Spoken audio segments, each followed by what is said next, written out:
say something before I move on. See, you guys are in your, at the threshold of the dreams that you want to achieve. Please sit down, it's going to be slightly longer.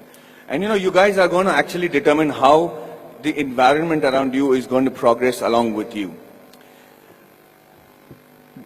You must know that at no point in your life is something impossible. At no point.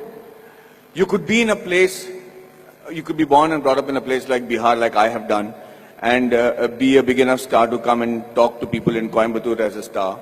Or you could be in the industry like the Tamil and Telugu industry and be known as the most exciting director. Rajamouli suddenly decides that he can make a film which is, if not better, but at par with Hollywood. And he does that staying in India, and he hits the ball right out of the park. He becomes historic in just that one moment. There is a huge lesson to be learned on things like that. Everybody keeps saying success is when the right opportunity meets the right preparation, right? So you can't have the right preparation by being the engineer that you want to be, and you keep looking out for that right opportunity. But what makes the right opportunity and the right preparation come together? When does that synergy happen for you to be prepared for it? Because like they say, if you're prepared but you don't get the opportunity, it's useless. If you have the opportunity, you're not prepared, it's not useless. But they have to meet at a point, right? And that meeting happens because you will it to happen, because you want it so badly to happen. I could be walking down any street, I could be anybody, but why did that one director come and meet me and wanted me to act in that television serial?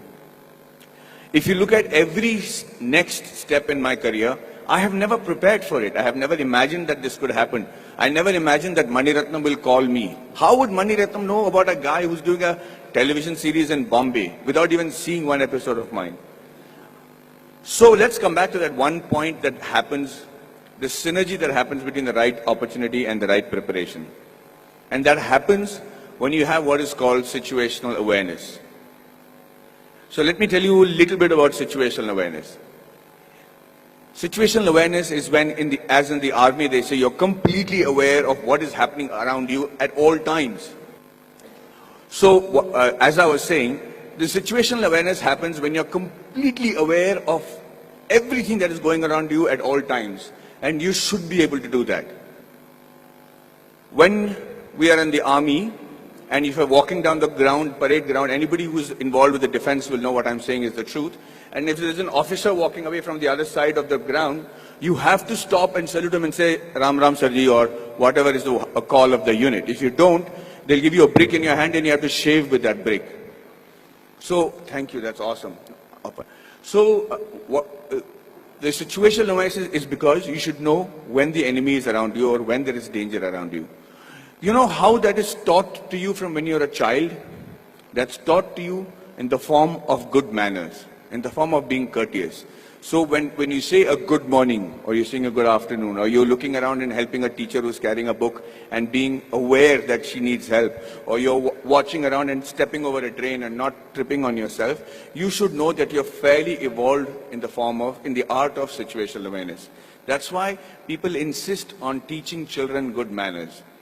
And anybody who has good manners, it's not just a desire, it's not the desire just to be considered to be a polite guy, but the ability to know when somebody needs to be wished, somebody needs help, somebody is in need of assistance, or somebody has to run away. And that's why you teach your child good manners. And I will tell you today, from the bottom of my heart, I might not be completely worthy of some of the opportunities that I got, but I grabbed it like hell. And I got those opportunities simply because I was a very well-mannered person. I was able to, and with that manner, with the way you walk, with your gait, the kind of words that you use, it's very common to use normal language when you're friends and everything, but most people don't even have a vocabulary. The reason I started those classes in Kolhapur was so that I had my friends who came to me and said, Maddie, we are very good engineers, buddy. We're really good at what we're doing. But the problem is I can't speak in English, I can't speak in Marathi. So when they come from Tatas and Kirloskars for campus selections, I'm not able to communicate to them. They don't even observe a Kolhapuri boy wearing a terracotta pant and a shirt and wearing chappals and don't even consider that he could be a good engineer. So when I said the fault lies with you guys. He says, you have to break the clutter. Nobody's going to come and say, hey, you know what, maybe you're a good engineer, let me give you a shot. You have to be noticed in that very first instant. And for two reasons. One is that either you should know what is a good profession for you. If you're not able to make an impression, then quickly change it. This is not the be-all and end-all. The engineering or whichever subject that you choose to major in when you're in college does not literally have to be your lifelong profession. But give it a shot. At least know if that is a profession that you really want to pursue and excel in, because that's the only way you'll survive, is if you excel in it. If you excel in it to such an extent that you think, sleep, dream, eat, breathe that particular job. And I do that with acting. And I'm telling you, I do not know what else. I would have been a really bad soldier because I think I'm a really good actor. I'm involved completely, 100% of the time. I'm doing research. If I have free time, I'm going to YouTube and finding out what is a different method of acting. I just do that with a passion. If you're not doing that for your profession, know that you're in a secondary profession. Know that you're doing something which the Lord has not made you to achieve glory in. So you have to give it that shot. Now, what I'm trying to tell you is that Kolhapuri friends of mine who then came to me and I said, okay, let's try and see if we can change that. So at 5 o'clock in the morning, they would come to my room, we'll go to the terrace, and I started teaching them how to present themselves in the interview. Things that I had the good fortune of doing because I had many interviews and many group discussions to attend.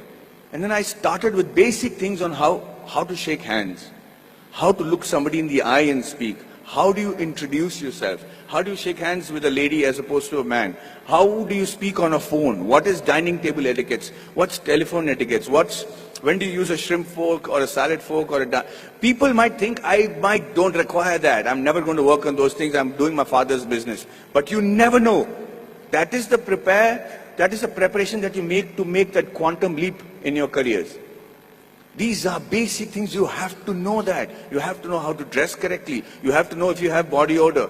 You have to know whether you're spitting on people's face and how to stop it when you're speaking. If you don't do these things, ladies and gentlemen, you will be in an average life, doing an average job and living an average life. Having said that, I'm not saying that is wrong. That could be your calling. My father is very happy living that sort of a life because they don't live in extremes.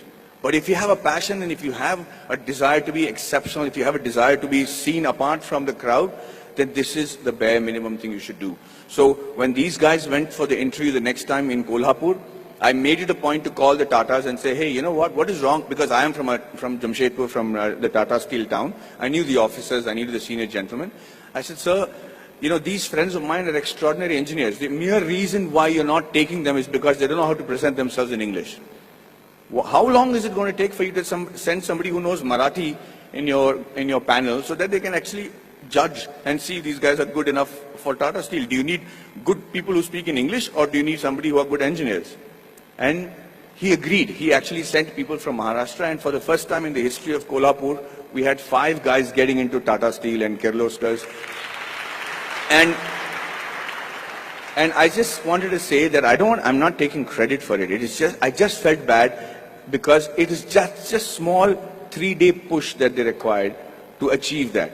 So when they were interviewed, they said 4 years of learning engineering one side, and those 3 days with Maddie, we became engineers and successful today because of those 3 days. And what I am teaching you is nothing extraordinary. It is simple stuff. It's the norms. It's the way of the world. So yes, we are all radicals here. I mean, you guys are very awesome students. You're sitting there quietly listening to me. We used to make a ruckus if somebody came to give a speech. But the idea is that you have to connect to the audiences that you're speaking to. Public speaking and group discussion skills can be taught in 15 minutes. I used to challenge my students that I should say, I will hold each and every one of your attention for 15 minutes because I will say such relevant stuff that you will be forced to pay attention to me. And that's how you make an impression. That's how you break the clutter. That's how you get seen in this world, and that's how you can achieve glory for yourself and this wonderful nation.